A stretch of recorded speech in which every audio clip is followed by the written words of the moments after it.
let's go ahead and jump into some news, man. For the last couple days, there's been a lot of speculation going on, and turns out to cure a hamstring, all you got to do is get traded from the Raiders to the Jets. And if you don't know what I'm talking about, the Las Vegas Raiders have just traded Davonte Adams. Man, this trade was pretty wild, and a lot of people thought this was coming, especially after Davonte Adams requested the trade. We even had a segment where we were talking about where do you want to see him go, where do you think he's going to go. I think the writing was kind of on the wall that he was going to end up with the Jets. So if you didn't hear about the trade here, the Raiders are going to receive a conditional third-round pick that becomes a second-round pick based off of performance. If you're wondering what the performance is if Davonte Adams is an all-pro on the first or second team, or if he is on the active roster for the AFC Championship or the Super Bowl, it'll turn into a second. If none of those happen, then he stays a third. The other big factor in this is that the Las Vegas Raiders are getting out of the contract. So the New York Jets will be taking on about $11.59 million of Davonte Adams' contract for this season. Woo, that is a lot to take on there for Davonte Adams, who is right now, 31, 32 years old. Guys, what's your thoughts on this one, man? This is a lot to untake. G-Mike, why don't you start us off? Dude, it's definitely going to be good for the Jets with the connection between Rodgers and Adams. We've seen them many times win many games, get many touchdowns, get many yards on both sides, passing and receiving. And it's going to be good for the connection. And then you're going to put Garrett Wilson at the number 2, where the corner number 2 of the defense got to cover him, which he's already a top 10 wide receiver in my eyes in the league. It's going to be tough for any secondary defense when they're trying to cover both guys. And then obviously their run offense is pretty damn good as well. You know, they still have some kinks that they need to work out with the offensive line, but in overall, man, getting Davonte Adams, an all-pro, going to the Rodgers, great. Yep. I'm not going to say that this is going to be, or when I make this comparison, that's not going to be an exact one-for-one comparison, but I am getting very much Gronk to the Bucs vibes from 2020. Anytime you get a quarterback that's got his old familiar number 1 option, it's going to be really good for him. And like George said as well, like he's got plenty of other targets that he's going to be able to throw to. The run game is still solid. And then you're just adding another weapon there. And you're adding not only Rodgers' favorite target, but also to a security blanket, somebody that you know that if it's, second or third down, you need somebody that's going to be able to go up there and get a grab. Davonte Adams just chuck it right up to him. So it's a great move for the Jets. I love it for them and helps make them more competitive. And the way they structured out the trade as well, they didn't have to trade any additional pieces for it. I think that was something that we were kind of wondering for the longest time is, are they going to demand assets along with draft picks? So for the Jets to be able to make out with a third, potentially second rounder for a future Hall of Famer and your quarterback's favorite target, I wouldn't call it a steal, but it's still a good deal. And I would take it 9 times out of 10. Shout out Tegan. My bad. Shout out Tegan on TikTok saying, yo, thank you for tuning into the live feed, man. Yep. 10 with the likes, baby. Appreciate it, man. Thank you. Yeah, so we it's kind of wild, really, because we all kind of thought this was going to happen. That especially when he got to the trade, I kind of thought that with something else that happened a little bit ago as well, that I kind of was hoping that the Bills would make this move. Personally, I thought that would have helped them out, but we'll get to that in a minute. The Bills did make some interesting moves as well. Yeah. Having said that, though, I'm kind of torn on this one. I think that it's a great move for Aaron Rodgers, which seems like he's running the Jets at the moment.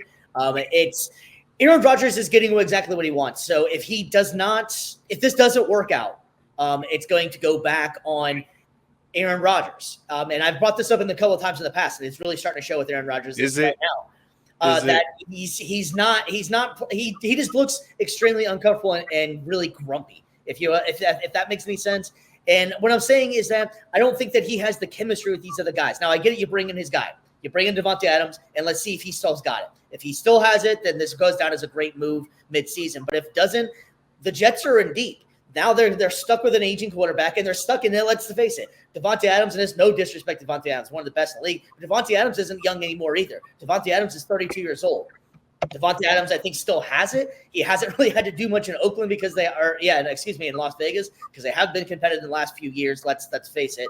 But having said that, though, taking on 2 aging players, is it worth it? If you get that Super Bowl, you guys feel like it's worth it?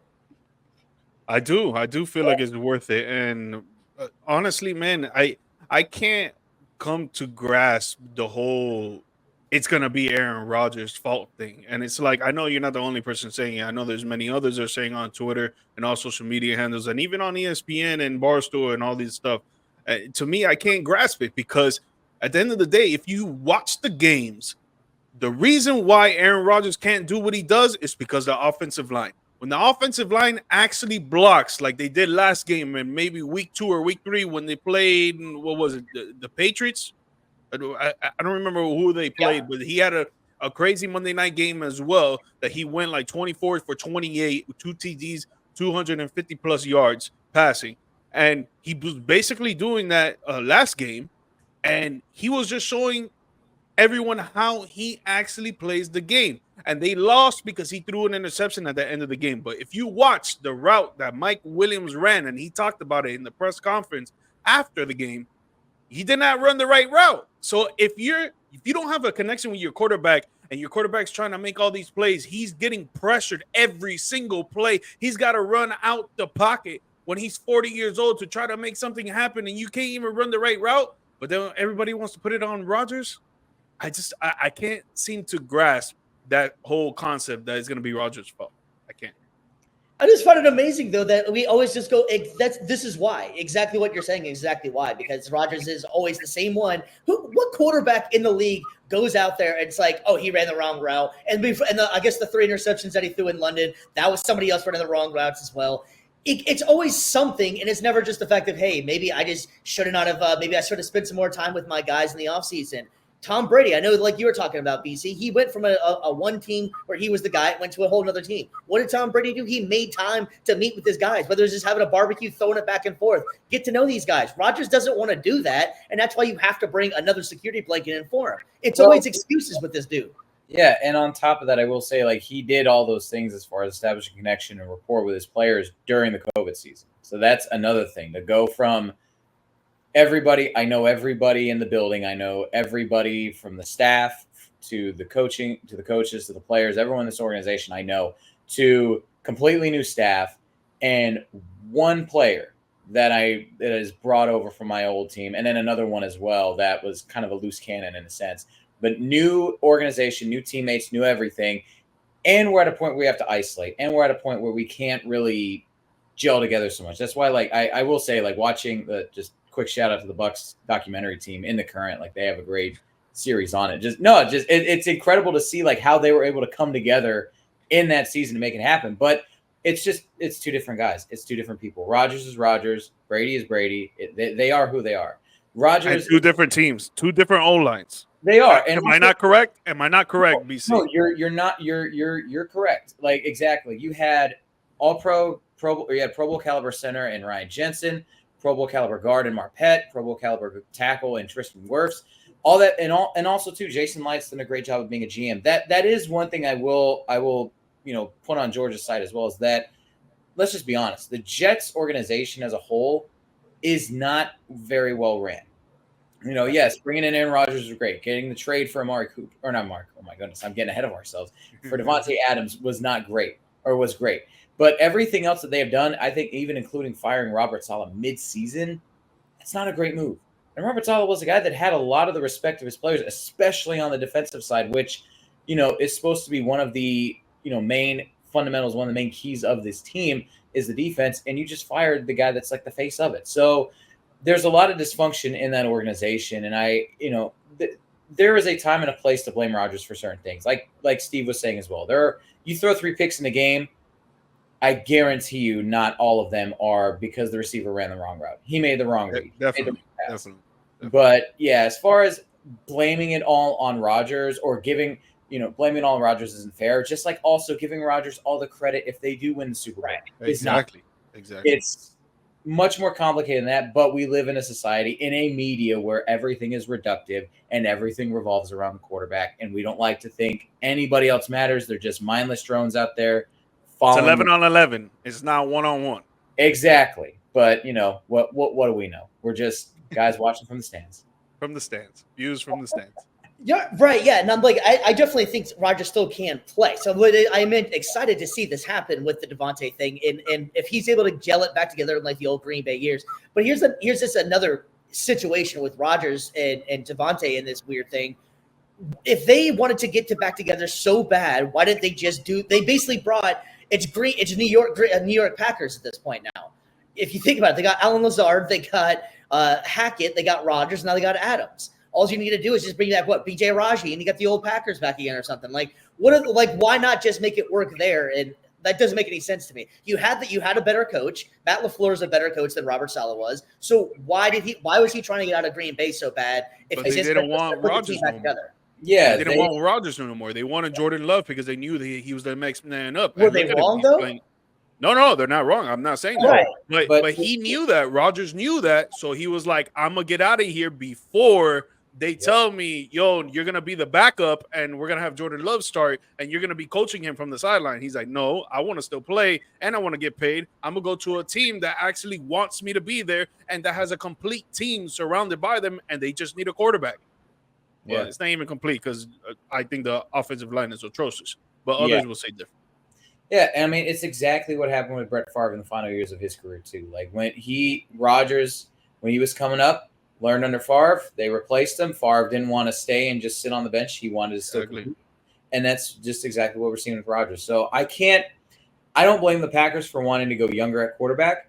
I don't blame Aaron Rodgers for wanting to leave for a more competitive shot and opportunity. Now, would this have been the best place for him to go? We can debate that. But it's a place that it's competitive. It's a place that will give him at least a shot in the playoffs. And barring, in case of any injuries and stuff like that for other contenders, it could be a chance to make a deep run. We'll see. Yep. Yeah, I thought I heard an interesting stat the other day that at going into last game, I believe it was, they had the exact same, if not more points last year with Zach Wilson than they have with Aaron Rodgers. That's been healthy this season. Just saying, man. I don't know. I could be wrong on that one, but I don't think that Zach Wilson is better than Aaron Rodgers. Oh man, bro, I'm not trying to get that much clickbait. I already got 8. People already pissed me because I was even comparing them to Eli Manning. I'm not saying that at all. All I'm saying is that it hasn't really worked out either way with getting Rodgers and bringing all his friends and family in there. It hasn't really worked out either way. But remember, football in the trenches, bro. If you don't, and BC knows what's up. If you don't have an offensive line or a defensive line, the offense is not going to be good or the defense is not going to be good. All starts up front. Yep. 100%. Yeah. I mean, I guess you get it. Look at Breece Hall. Breece Hall hasn't done shit all season, and he goes up against Buffalo because Buffalo has the worst rush defense in the league. Yep. That's why he goes off. The worst against the Saints too. Like they were finally able to get that run game going because they were playing a team that did not have as much push up front, and the offensive line was actually playing well. You got Luke Gedeke that came back, really helped provide that spark on the right side, and that's what you need. You need push. You need it at the front lines in the trenches, and it all starts there. New York Jets. You probably, if you're not going to sign anybody in free agency, you better draft some good old linemen next year. Just saying. Yep.